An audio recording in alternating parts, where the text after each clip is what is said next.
আসসালামু আলাইকুম। আল্লাহ সিংহ হামজা বিন আব্দুল মুতালিব তাহাজাত হামজা রাদিয়াল্লাহু তাআলাকে শহীদ করেছিল। ওয়াহাতি ইবনে হরস পরে তিনি মুসলমান হয়ে সাহাবী হওয়ার সৌভাগ্য লাভ করেন। রা- রাদি- রাদিয়াল্লাহু আনহু তিনি তাকে হত্যা করার কাহিনী দিনে দিনে বর্ণনা করেছেন যে ঠিক এভাবে আমি জুবাইর ইবনে মুতাহিমের গোলাম ছিলাম।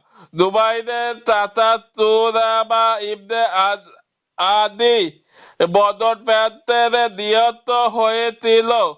ও অতঃপর যখন কুরাইশেরা হুদের পথে যাত্রা করে তখন জুবাইর আমরকে বলল, তুমি যদি আমার চাচার বদলে মোহাম্মদের চাচা হামজাকে হত্যা করতে পারো তবে তুমি আমার আজাদ আজাদ হয়ে যাবে। তিনি বললেন, অতঃপর আমি কাফেলার সঙ্গে বের হলাম। ধর্মসূত্রে আমি ছিলাম একজন হাফসি, তাই হাফসিদের মতো বত্তা নিক্ষেপে পারদর্শী ছিলাম।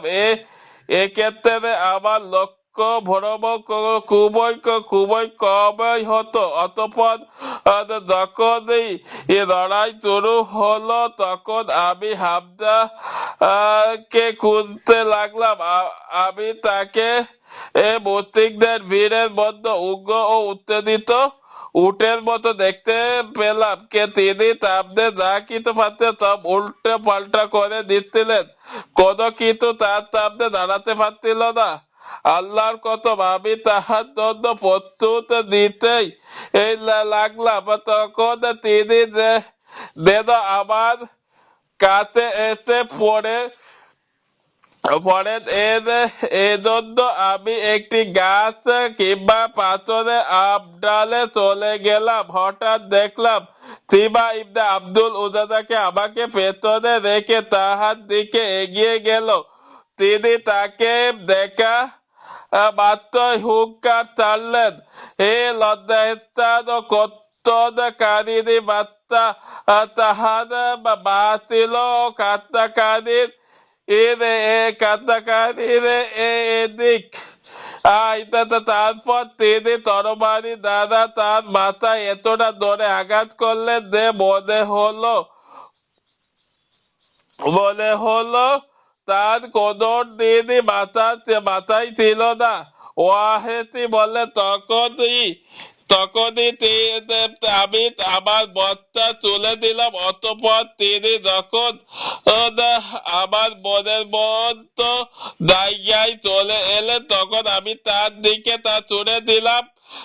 সেটা তার পেটের মধ্যে ঢুকে দুই উরুর মাঝখান দিয়ে বেরিয়ে গেল।